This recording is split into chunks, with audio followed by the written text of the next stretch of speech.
Olá, minha amiga, meu amigo. Semana terminando e hora de ler para vocês o meu artigo semanal que sai em mais de 30 jornais no meio da semana, na quarta-feira. E vou ler para vocês fazendo comentários nas entrelinhas. Lembre-se de se inscrever se ainda não fez isso e ao final de deixar o gostei ou não gostei. Vamos então à leitura do artigo com observações nas entrelinhas.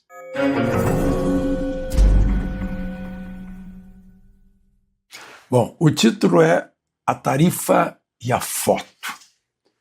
Como vocês sabem, eu me refiro à tarifa que Trump impôs ao Brasil por causa de perseguições políticas, censura, desrespeito a direitos humanos fundamentais e fora do devido processo legal, o que não caracteriza um Estado de direito que estiver fora do devido processo legal. O título, portanto, A Tarifa e a Foto. Onde é que está a foto? Bom, a tarifa, só para lembrar, né?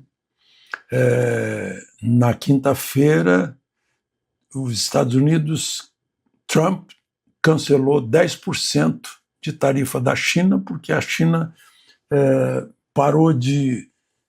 garantiu que faria operação policial para o fentanil chinês não ir mais para os Estados Unidos.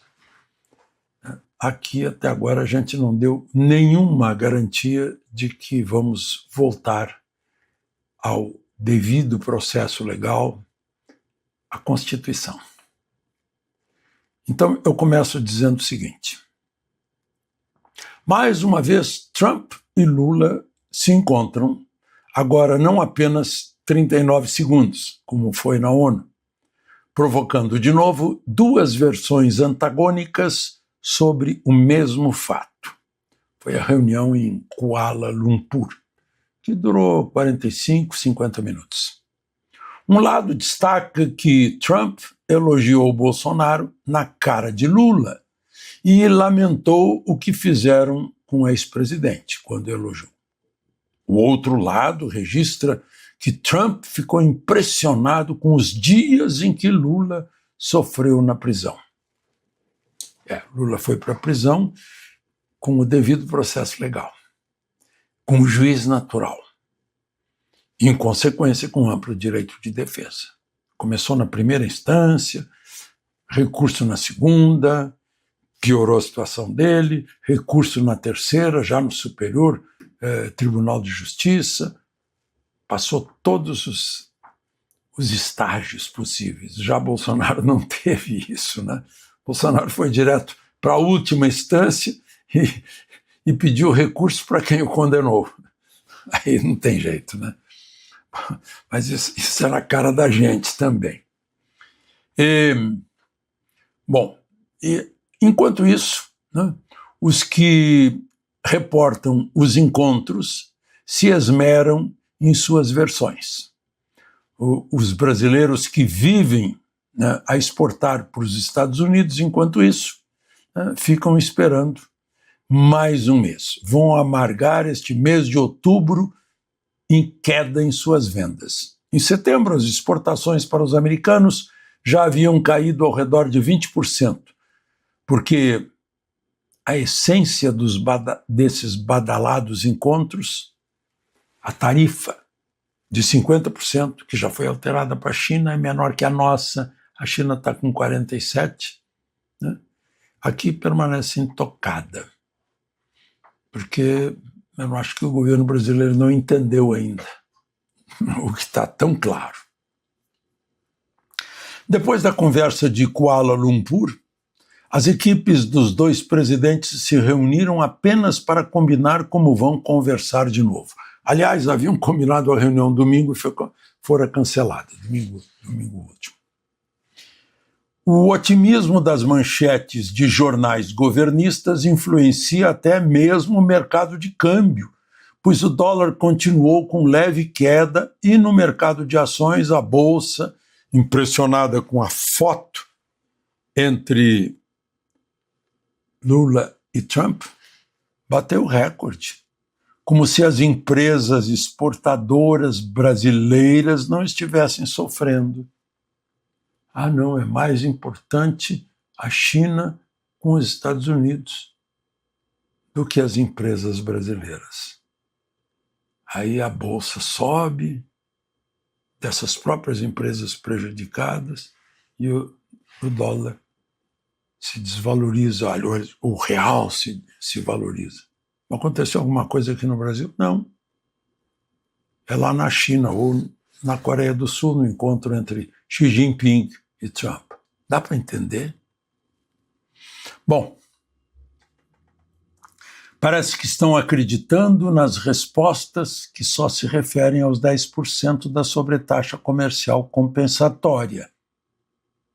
A indicação de que não vão resolver a demanda principal dos americanos, que resultou em sanção de 40%, veio numa resposta do ministro Mauro Vieira, que é o ministro de Relações Exteriores, de que o Supremo é independente e fez julgamentos justos dentro do direito e com provas.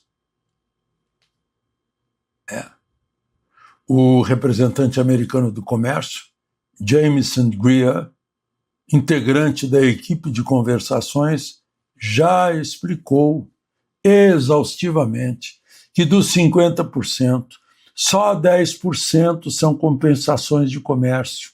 Os 40% são sanções por desvios no Estado de Direito, perseguições políticas, censura, agressões aos direitos humanos. Não é? Bom, Lula não tem poder de anular decisões do Supremo, isso é verdade. E os poderes são independentes e autônomos e harmônicos. Mas Lula jurou solenemente perante o Congresso Nacional, no seu primeiro dia de mandato, jurou defender a Constituição, ipsis literis.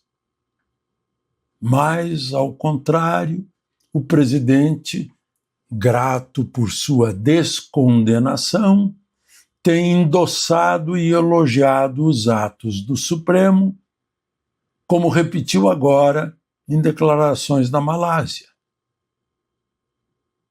Ele pode ser, sim, pode, sem ser malagradecido ao Supremo, mandar seus líderes na Câmara e no Senado apoiar alguma iniciativa que surja para resolver esse impasse e os brasileiros exportadores para os Estados Unidos se livrarem de 40%, mais 10% de sobretaxa. Pois é, há uma proposta, eu já falei aqui, né, algumas vezes, agora escrevi para os jornais, de um juiz aposentado, criminalista experiente, Everardo Ribeiro, que foi titular de execuções criminais na capital do país. Ele sugere 2 pequenas alterações num único artigo do Código Penal. O artigo 359, que trata de golpe de Estado. Com essa proposta, se caracteriza, para se caracterizar um crime de golpe de Estado ou tentativa de golpe, é essencial que o acusado esteja portando arma de fogo, explosivo ou algum aparato bélico. Se não houver prova disso, não se tipificará esse crime. Se a ideia for adotada por algum legislador, Lula poderia apoiá-la e resolver a questão sem uma anistia, que os presidentes da Câmara e do Senado repelem, com medo de irritar o Supremo e gerar represálias contra o pai de um, o irmão de outro, ou alguma coisa assim, né? Por isso eles, como quem tem rabo preso tem medo do Supremo. Se adotada a ideia, não beneficiaria o que tinha explosivos para detonar um caminhão no aeroporto de Brasília, mas livraria muitos inocentes de cumprirem penas absurdamente elevadas de tentativa de golpe de Estado, quando o crime seria apenas de dano ao patrimônio público, eventualmente, né, se provado. Como uma alteração da lei que beneficia um condenado pode retroagir, um simples habeas corpus poderia liberar gente que estava com um batom e não com uma arma de fogo, né, e que pegou 14 anos de prisão. A Débora, por exemplo. Talvez essa proposta seja uma varinha de condão capaz de fazer a mágica de eliminar esses 40% da tarifa política, tarifa de penalidade. Por enquanto, os 50% continuam. A Magnitsky continua aplicada ao casal Moraes. Os vistos continuam cancelados.